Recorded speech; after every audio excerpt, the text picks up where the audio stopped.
Hi hello welcome to TV24. Perni బాబాయ్ ఎన్ని రకాలుగా చూసుకున్నా మీరు ఇలా దొరికేస్తున్నారేంటి? ఓ పక్క అంబటి రాంబాబు గారు, ఓ పక్క రోజా గారు, ఓ పక్క మీరు, ఓ పక్క జగన్మోహన్ రెడ్డి గారు. సోషల్ మీడియాలో మనం ఏదో ఒకటి మాట్లాడాలి కదా అని మాట్లాడడం, ఇరుక్కుపోవటం. పవన్ కళ్యాణ్ గారిని తెలంగాణ నాయకులు ఏదో అంటుంటే ఆయన వాళ్ళు చూసుకుంటారు. సరే మన ఆంధ్ర వాళ్ళు కదా, ఏదో కొంత సపోర్ట్ ఇద్దాం, మన ఆంధ్ర వాళ్ళు ఎందుకు అనాలి అనేటువంటి ఇద్దాం అనేటువంటి పక్కన పెడితే అలా యూనిటీ అనేది మీకు రాదు, ఉండదు కూడా. ఈవెన్ ఇప్పుడు ఆంధ్రప్రదేశ్కి సంబంధించినటువంటి ఏదో ఇష్యూస్లో ఒక నాయకుడిని అంటుంటే తెగ సంకల గుద్దేసుకున్నారు, తెగ ఆనందపడిపోతున్నారు పెర్నాని గారు. మీకు ఒకసారి ఆయన మాట్లాడినటువంటి మాటలు వినిపిస్తా, తర్వాత దాని గురించి మాట్లాడేటువంటి ప్రయత్నం చేద్దాం. అంబటి రాంబాబు గారు పవన్ కళ్యాణ్ గారి మీదే ఆయన రాజకీయం అంతా, ఆయన భవిష్యత్తు అంతా కూడా ఆధారపడి ఉన్నట్టుగా మనకు అనిపిస్తూ ఉంటుంది. ఎందుకంటే ఆయనకి ఇంకొక వ్యాపకం ఉండదు. పవన్ కళ్యాణ్ గారి గురించి మాట్లాడినందుకే ఆయన్ని వైఎస్ఆర్సీపీ పార్టీలో ఉంచుకున్నారేమో అని అనిపిస్తుంది.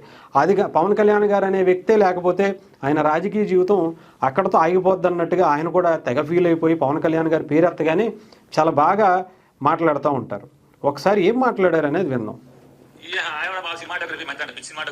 పిచ్చి సినిమాటోగ్రఫీ మంత్రి కోమటిరెడ్డి వెంకటరెడ్డి గారు మీరేనండి పిచ్చి సినిమాటోగ్రఫీ మంత్రి. ఓకేనా? మీకు సిగ్గుంటే మరి ఆయన కౌంటర్ ఇవ్వండి. పెర్ని నాని గారు మిమ్మల్ని పిచ్చి మంత్రి అన్నారు, దానికి కౌంటర్ ఇవ్వండి.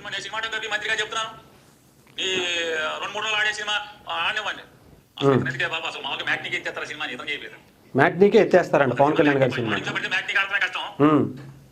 అవునవును, ఓకే మాట్లాడదాం.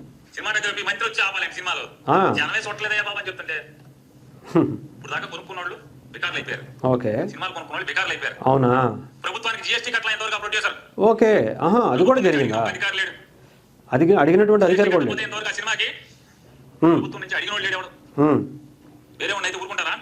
ఓకే, మీరెందుకు కూర్చున్నారు అది కూడా అడుగు మాట్లాడదాం. సినిమాటోగ్రఫీ మంత్రి వచ్చి ఆపాలేంటి? మరి అవును, మన గత 5 ఏళ్ళుగా అధికారంలో ఉన్నప్పుడు పవన్ కళ్యాణ్ గారి సినిమాల్ని 5 రూపాయలకి 10 రూపాయలకి టికెట్లు కలెక్టర్లతోనూ ఎంఆర్ఓలతోనూ వీఆర్ఓలతోనూ ఆన్లైన్లో కూర్చోబెట్టి ఎందుకు అమ్మించారు? ఆగిపోయే సినిమా కదా, ఎందుకు వదిలేచ్చు కదా. మరి పవన్ కళ్యాణ్ గారి సినిమా రాగానే 5 రూపాయలు 10 రూపాయలకి వచ్చేయాలి. యాత్రా సినిమాలకి మాత్రం 100 టికెట్ల రేట్లు పెంచుకోవాలి. ఆ మాత్రం జనానికి తెలీదా? అందుకేగా మిమ్మల్ని ఈ పరిస్థితి తీసుకొచ్చింది. సరే, పవన్ కళ్యాణ్ గారి సినిమా ఆపేసేటువంటి దమ్ముందా? ఆగిపోద్దా? మరి ఎందుకని 5 రూపాయలు 10 రూపాయలు పెట్టినా కూడా అన్ని కోట్లు కలెక్ట్ చేసింది ఏంటి సినిమా? వకీల్ సాబ్ కానీ, అదేంటది బ్రో సినిమా కానీ. మరి ఎందుకని ఆగిపోయింది భీమ్లా నాయక్ కానీ? ఎందుకని మీరు దాన్ని ఆపాలని ప్రయత్నం చేసినా, ఎంత తగ్గిద్దామని చూసినా, సినిమాలను బ్యాన్ చేద్దామని చూసినా ఏమన్నా ఆపగలిగారా? అధికారంలో ఉన్నప్పుడే మీరేం చేయలేకపోయారయ్యా, ఇప్పుడేం మాట్లాడతారు? ఆయన సినిమా కంట ఏంటది మొన్న మరి సరిగ్గా ఆడట్లేదంట, మధ్యాహ్నం పూట అయిపోద్దంట, పొద్దున్న రిలీజ్ అయితే మధ్యాహ్నానికి అయిపోద్దంట. మన అందుకనే 400 కోట్లు కలెక్ట్ చేసింది ఓజీ, 300 కోట్లు కలెక్ట్ చేసింది మరి హరిహర వీరమల్లో. అందుకేనా బ్రో సినిమాని మీరు అన్నిసార్లు ఆపేయాలని చూస్తేనే అన్ని కోట్లు కలెక్ట్ చేసిందా? వకీల్ సాబ్ కానీ భీమ్లా నాయక్ కానీ మరి ఎందుకని అంత రికార్డుకి వచ్చింది? ఓకే, ఇవన్నీ పక్కన పెడదాం. మీ వల్ల కాలేదు కాబట్టే కదా దాన్ని ఏం చేయలేకపోయారు. ఆయన ఆపటం మీ తరమే కాల అధికారంలో ఉన్నప్పుడు. ఆయన ఆపడమే అవ్వలేదు, ఆయన సినిమాని కూడా ఆపేటువంటి పరిస్థితి ఉంటుందా? ఇకపోతే ఏదో ప్రొడ్యూసర్ ఏదో అంటున్నారు మీరు. ప్రొడ్యూసర్ వచ్చి నష్టపోయారా? మరి ఆ ప్రొడ్యూసర్ ఎవరో బయటకు తీసుకొచ్చారండి. నేను ఇప్పుడే మాట్లాడుతున్నా, గాలి లెక్కలు కాదు, మీ దగ్గర ఎవిడెన్స్ ఉందా? ఏ ప్రొడ్యూసర్ వచ్చి నష్టపోయాను అని చెప్పాడు, తీసుకురండి బయటికి. అలాంటి వాళ్ళు దొరికితే మీకు పండగ కదా. ఒక రేంజ్లో సంకల గుద్దేసుకొని ఇదిగో అది చూసారా, ఇతను ఇలా చేశాడు, ఇతను నష్టపెట్టాడు, ఇతను ఇది చేశాడని చెప్పచ్చు కదా. మన దగ్గర ఉండవు.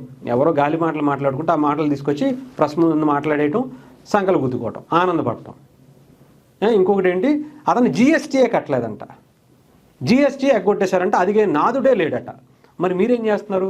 ప్రతిపక్ష పాత్ర అడుక్కోవడం కాదు, వ్యక్తిని తీసుకురండి, ఆ ప్రొడ్యూసర్ని తీసుకురండి, పలానా వ్యక్తి అని చెప్పేటువంటి ధైర్యమే మీకు లేదు. ఆ ఎవిడెన్స్ ఉంటేగా ధైర్యం ఉండటానికి. ఎవరో గాలి మాటలు వాళ్ళకి కట్టలేదంట అని చెప్పి ఎవరో విన్నటువంటి మాటలను తీసుకొచ్చి ప్రెస్ ముందు మాట్లాడతాం. ఇది ఒక రాజకీయ నాయకుడి లక్షణం కాదు. పెర్ని నాని గారు, మీరు ఒక ఎమ్మెల్యేగా చేశారు, మంత్రిగా చేశారు, మీ తాతల పేర్లు చెప్పుకొని అధికారం సంపాదించుకోవడం కాదు. హుందాగా ఏంటి ఇదిగో ఫలానా ప్రొడ్యూసర్ ఇలా చేశాడట, ఏంటి పవన్ కళ్యాణ్ ఇలా చేసావు, ఏంటి చంద్రబాబు నాయుడు గారు మీరు ఏం చేస్తున్నారు, జిఎస్టీ కట్టకుండా ఏం చేస్తున్నారు మోదీ గారు అని చెప్పి అడగాలి. తీసుకొచ్చి చెప్పండి, ఎవిడెన్స్ చూపించండి. గాలి లెక్కలు కాదు. ఈ గాలి మాటలు మాట్లాడితే గాలి రాజకీయాలు అంటారు, గాలి రాజకీయ నాయకుడు అంటారు. అంతకు మించి ఏముండదు మన దగ్గర.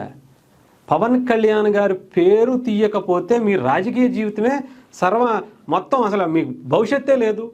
అసలు జగన్మోహన్ రెడ్డి గారు మిమ్మల్ని పెట్టుకుందే ఆ పార్టీలో ఆయన ఇలా ఇష్టం వచ్చినట్టు పవన్ కళ్యాణ్ గారి గురించి ఆయన ఫ్యామిలీ గురించి మాట్లాడతారని. ఏదన్నా ఉంటే పవన్ కళ్యాణ్ గారితో సిద్ధాంతాల పరంగా పోట్లాడండి, ఆయన శాఖలకు సంబంధించినటువంటి తప్పిదాల గురించి మాట్లాడండి, కూటమి చేసేటువంటి అన్యాయాల గురించి మాట్లాడండి.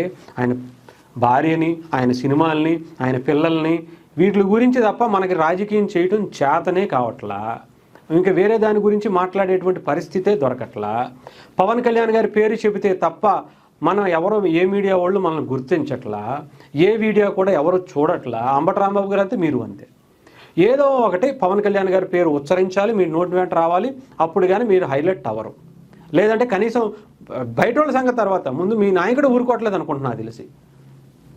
జగన్మోహన్ రెడ్డి గారు మిమ్మల్ని అన్నం కూడా ఇంట్లో అన్నం పెట్టనన్నట్టుగా వైఎస్ఆర్సీపీ వాళ్ళు మిమ్మల్ని రోజు ఏం చేస్తున్నావు, ఎల్లు తిట్టు, అది చెట్టు, ఇది పెట్టు అంటుంటే తప్ప ఇలా వచ్చి ప్రెస్ మీట్ మీదకి వచ్చి మాట్లాడుతున్నట్టు ఉంది. ఆయన ఇలా అంటం వల్ల కదా మీ రాజకీయ భవిష్యత్తు, తాతల నుంచి తండ్రుల నుంచి వచ్చినటువంటి వారసత్వాన్ని మీ నోటితో సర్వనాశనం చేసుకున్నారుగా.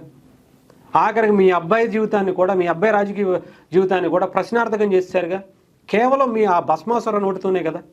ఇంకా ఇదే పద్ధతి కొనసాగిస్తే, అందుకనే కాబోలు నాకు తెలిసి మీరు ఇవన్నీ ముందే గ్రహించి మనం ఇక్కడెక్కడ గెలిచేటువంటి పరిస్థితి లేదు, అందుకని పిల్లోడిని పెట్టి గెలిపించామని చెప్పేసి ఒక పేరు రావాలి, లేదా పిల్లోడి మీద గెలిచారు అని చెప్పేటువంటి పేరు రావాలి. పిల్లోడు కాబట్టి మీరు గెలిచారు, నేను ఉండంటే మీకు అంత సీన్ లేదు అనుకునేటువంటి బిల్డప్లు ఇవ్వాలి. అందుకనేగా మీ అబ్బాయిని పెట్టి చక్కగా అబ్బాయి జీవితాన్ని కూడా నాశనం చేయించారు. ఇంకా అదే మాటలు అదే పని చేస్తే ఆ పిల్లోడు ఏదో కష్టపడుతున్నాడు, రాజకీయ నాయకుడిగా ఎదగదాం అనుకుంటున్నారు, ఆ పిల్లోడి జీవితాన్ని కూడా మీ నోటితోనే సర్వనాశనం చేస్తున్నారు. ఏ పార్టీలోకి వెళ్ళనిచ్చేటువంటి పరిస్థితి లేకుండా చేస్తున్నారు. ఆ పార్టీలో ఉన్నా కూడా ఎవరో పవన్ కళ్యాణ్ని తిడితేనో, లేదంటే కాపుల్ని తిడితేనో, ఇంకొకరిని తిడితేనో తప్ప మనకి రాజకీయ భవిష్యత్తు లేకుండా జగన్మోహన్ రెడ్డి గారి కళ్ళల్లో ఆనందం చూడడం కోసం ఆయన చెవులు మిమ్మల్ని మీరు తిడుతుంటే నవ్వుతుంటే ఆయన ఎలా ఊపుతారు చూసారా, ఆ ఆనందం కోసం మీరు పడే తాపత్రయం ఉంది చూశారు. నిజంగా చెప్తున్నాను కదా, వేరే మీ పగోడికి కూడా ఈ కర్మ రాకూడదండి.